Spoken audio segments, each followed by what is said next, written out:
My name's Gina. Welcome to my channel. I have been reading a few very interesting books about Elvis in the last couple of years, quite different from the usual ones about his personal life, about his music and about his films. One is Elvis the Messiah.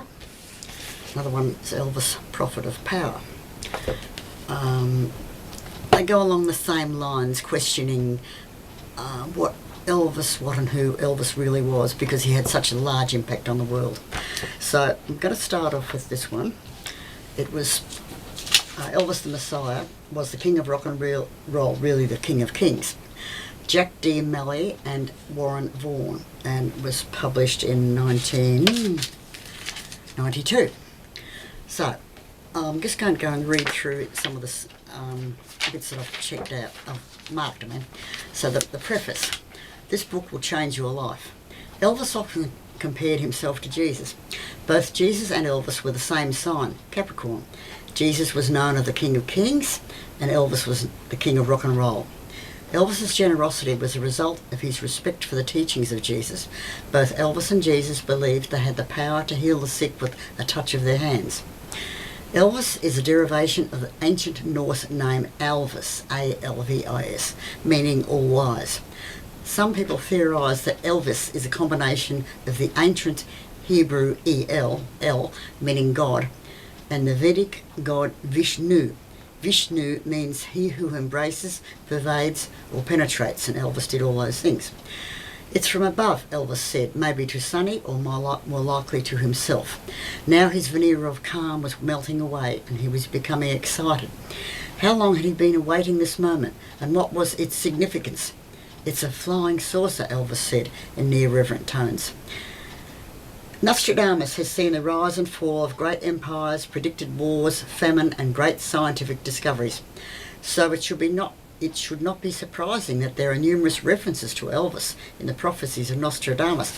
Now that's new to me. I've got a book on Nostradamus, and I suppose I've read it from cover to cover, but I don't recall anything about Elvis. I'm going to have to read it again. Okay, the first chapter, Elvis, Man or Myth. Got a few notes here. Okay, what sort of man was Elvis Presley? Certainly he was complex, seemingly full of contradictions. We do know that he was more than an entertainer, much more. He was obsessed with discovering his mission in life, obsessed with uncovering the purpose of his existence.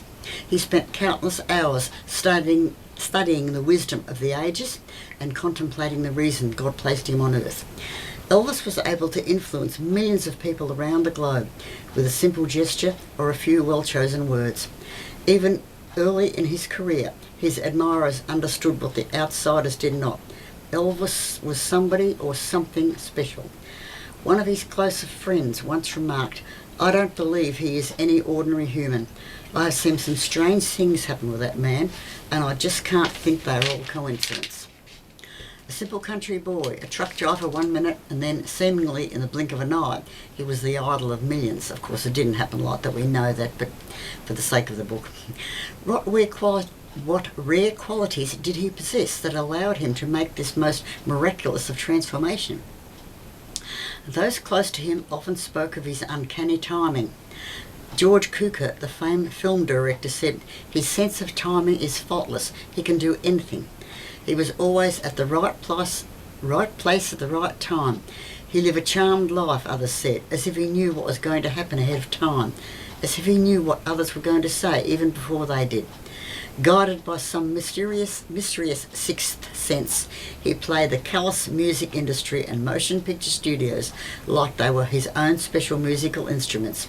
He used this talent to accumulate vast wealth and fame, both springboards he would use later for his own purposes.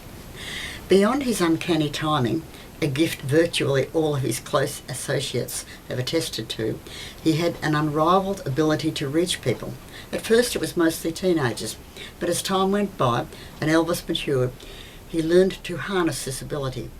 He became able to traverse generational boundaries as easily as he could traverse musical genres. Anyone who ever saw the King perform will attest to his magnetism, his charisma, his presence. It was said many times that Elvis could light up a room simply by walking into it. This electric personality, this power to reach out and connect with all human beings, rich or poor, black or white, man or woman, from all corners of the globe, is another of the attributes that made Elvis more than your run-of-the-mill rock and roll singer. What many fans never saw was the spiritual side of Elvis, although they no doubt felt it. He studied not only Western Christianity, but the great religions of the East. He spent countless hours at a mountain retreat seeking to reach a higher level of consciousness. Much of this time is shrouded in mystery, masked in rumour. He sought answers from yogis on such bizarre subjects as levitation and dematerialisation. Why would a plain country boy raised in a traditional fundamentalist Christian home spend so much of his adult life in this search for higher meaning? Or maybe he was seeking more. Maybe he was seeking to bridge the gap between the Eastern and Western religions. Maybe he was playing the part of a religious alchemist, combining elements of the great religions of the East and West into a new modern interpretation, seeking a spiritual synthesis, if you will. But we're getting ahead of our story. He often insisted that his favourite form of music was the spiritual. The Stamps and the Sweet Inspirations, both gospel groups, held a place close to his heart and accompanied him on tours. In addition, Elvis himself recorded many spirituals throughout his lengthy career, including an entire album, How Great Thou Art. He wore both the Christian cross and the Star of David around his neck for years. He would deliver lectures to his entourage. He liked to call them his disciples, or the 12, on spirituality and religion, urging them to get closer to God. His followers say his interpretation of the Sermon on the Mount was especially impressive. Elvis told his followers he had a special bond with both the House of David and with Jesus. He explained that he and Jesus were the same number 9. In the science of numerology, each letter has an assigned numerical value. The name Elvis Presley yields a value of 9. And it goes on a bit more about numbers. Okay, page 8. Elvis assimilated what he wanted from his wide religious studies, taking bits and pieces from all the great religions of the world and forging them into his own code of ethics. He believed in helping those in need, hence his legendary generosity. He believed in a strong bond between a man and a woman, with the woman walking on her man's left side, close to his heart to provide support. Elvis himself believed he had supernatural powers that allowed him to heal the sick, affect the weather, to move clouds, and the ability to see the past and future and to communicate directly with God. "You underestimate my powers," he would say to his disciples, without further explanation. Priscilla noted in her biography that when Elvis was angry, it was like the roar of thunder, and she even referred to him as Fire Eyes. Some of those closest to him agree that Elvis was blessed with special abilities. There is a time everyone in the entourage hoped it would snow for Christmas, Elvis's favourite time of the year, a time of great promise and new beginnings. Unfortunately, Memphis, Tennessee, in the heart of the Southland, is not known for its white Christmases. They all made their desires known to the king, and on Christmas Eve, 3 inches of snow blanketed Graceland. The day of his death, Elvis was walking on the grounds of Graceland with 2 of his followers in a light rain. It had been raining for some time in Memphis, the sky seemingly echoing the king's sombre mood in anticipation of his upcoming struggle with death. The followers, Billy and Joe, expressed their impatience to see it end. Elvis stepped out into the open, held out his hands in command, and the rain stopped. Elvis just smiled knowingly. "You never know, Billy. You just never know."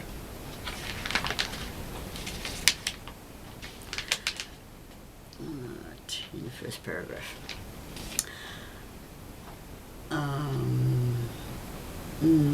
There's a convincing evidence that Elvis had a close encounter with a UFO in 1966, and that this encounter may have had a profound effect on his life, the lives of millions of people.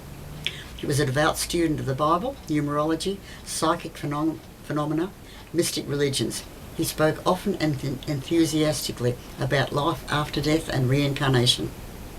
He believed he was designated by God as a prophet to lead humanity.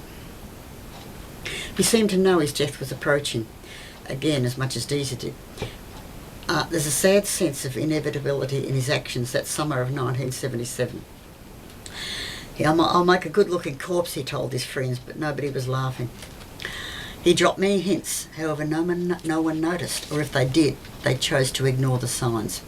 He told his backup band they should start looking for other work because they wouldn't be touring anymore. He changed the songs in his final tour, adding My Way, which is a farewell song, which containing the words, "Now the end is near." Those who saw the final tour say it was subdued and that Elvis was almost sad. He didn't order any new costumes for the upcoming tour in the fall of 1977, apparently aware that he wouldn't be needing them. He closed his last concert by bidding his fans adios, something he'd never done. Adios in Spanish means go with God. There is little doubt that he knew his concert in Indianapolis on June the 26th, 1977 would be his last. His final statement at this concert consisted of the words, "I am and I was." This quotation, which Elvis echoes so clearly, was written 1900 years before Elvis's birth.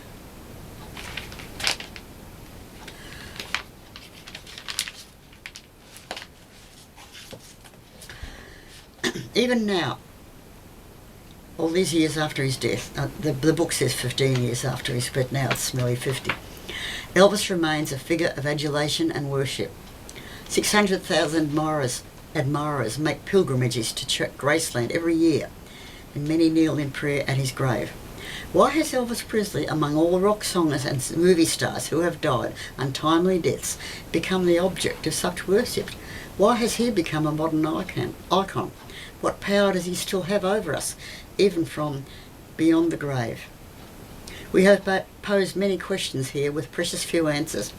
Maybe the answers are not to be found, or maybe when they are found, it will be too unbelievable. We have opened this Pandora's box, and it is our duty to press forward through this murky sea in search of the answers. Page 17. Elvis's firm belief in reincarnation is well documented. He thought, however, not everyone would be reincarnated, but only those with extremely strong personalities would return. He felt his spirit was an old soul, old spirit, one that kept returning for an important purpose. Of course, it's impossible to prove the existence of reincarnation. Well, I don't believe that. I'm a believer in reincarnation myself for many reasons. It should be noted that no one in Elvis's entourage, those closest to him, ever doubted him.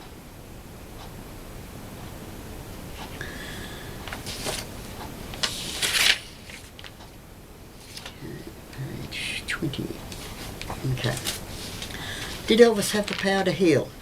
On the surface, this seems like a preposterous suggestion. Elvis Presley was just a man, simply a man, they say. A very talented man, but he no more had the power to heal than he had the power to walk on water. Yet, the evidence suggests otherwise. The reports of Elvis healing the sick are legion. Priscilla insists he was capable of spiritual healing.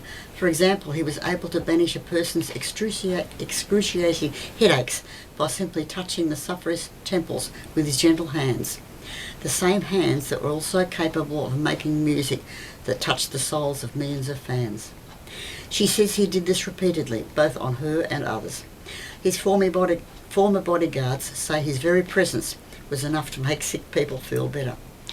He made no secret of the fact that he believes in his own healing powers.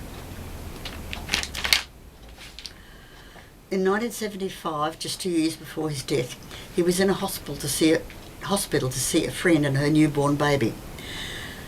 In a typically Elvis move, he decided to pay this visit at 1 a.m. Well, this never, of course, in ordinary daylight hours, the hospital would have been a riot. As Elvis was walking down the hospital corridor, orderlies wheeled in a woman in labour who was experiencing great pain. There was concern for the woman's safety.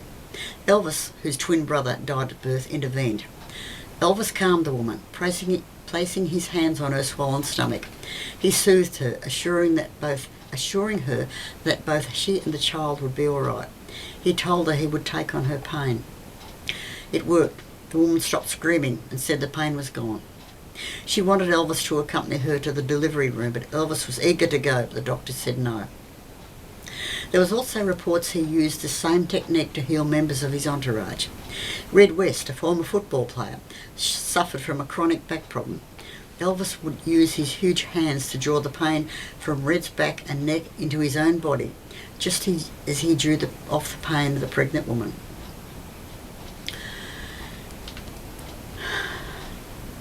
There are even reports that, as hard as they may seem to believe, that Elvis could not only heal humans, his powers extended to the plant kingdom as well. Friends tell of his ability to cure houseplants or crops that were diseased or even dead. There are stories he could make plants move by the sheer force of his will. It would not be unusual for Elvis to practice healing by laying on of hands. He was raised in a Southern Baptist atmosphere, and there's a long tradition of such healing in such homes. It might be harder to believe that such a gifted, charismatic personality would not possess the gift of spiritual healing. Elvis always said the healing drained the pain from his patients through his fingertips, the implication being that Elvis himself absorbed the pain, enduring the suffering himself so that others could be pain-free. Maybe this is a partial explanation for the reports of a number of painkillers he took later in life. He had taken on the suffering of hundreds, perhaps thousands of individuals throughout his life. By the late 70s, he must have been in excruciating agony virtually every waking moment. After a lifetime of healing, did he seek to mask his own pain, the accumulated pain of others over more than 30 years, with chemical painkillers? It's certainly possible. Does the idea of Elvis as a healer still seem so ludicrous? His wife, his close associates, his doctor's son, complete strangers, all were witness to his uncanny abilities. He performed these feats behind closed doors at Graceland, on public streets, even in hospitals. He made no effort to hide these activities and spoke freely of them. We, of course, are in no position to state definitely that Elvis was a healer. Maybe he simply used the power of suggestion. Maybe all these cures were simply coincidence. Yet any rational person would examine the body of evidence and at least keep an open mind, at least consider the possibility that Elvis indeed had the power to sick, the heal and the afflicted, to consider the possibility that he was blessed with some wonderful, mysterious power beyond those of ordinary mortals. I'm not going to read out any more specifically, but I'll go through some of the chapters. In 1966, Elvis and Sonny West were sitting in the backyard of his Perugia Way home. They were scanning the heavens. Elvis had told Sonny there was intelligent life in outer space. And eventually, as Sonny tells it, a light came down the sky through the trees in the distance. And Elvis went to see what it was. Anyway, Elvis told Sonny to go back in the house and get Jerry Schilling. So Sonny obeyed, and when he came back, Elvis had disappeared, and so had the spaceship. Finally, they saw a figure in the dark several houses away. They heard the voice of Elvis call, "I'm here, don't worry, they meant no harm." So there you go. Writes a chapter about Colonel Parker and his influence. He writes a chapter about Vernon. They write about the symbols around that Elvis wore around his neck, the Star of David, the crucifix, and other various symbols. Of course, the TCB. They go into a chapter about the meaning of the TCB, taking care of business symbol. Anyway, I'll leave it at there. Here we are. I'll read this about the back. Yeah. Yes, the investigators have concluded that Elvis was a divine leader, perhaps sent here by God himself, and his mission on earth was not to sell millions of records, but to lead mankind into a new millennium. Elvis the Messiah is an exciting and entertaining read that follows in the tradition of such bestsellers of Chariots of the Gods, The Passover Plot, and The Late Great Planet Earth. It examines a multitude of mysterious incidents in Elvis's life and reaches the one conclusion that all other Elvis researchers have been too timid to broach. So, very interesting book. Please make a note on my channel, on this video, what your impressions are. This will be another one. I'm going to make a series of these videos about these books because I find them quite fascinating. Because I myself, yes, Elvis was just a man, but he's certainly a man with some sort of superhuman power. Thank you for watching. Bye.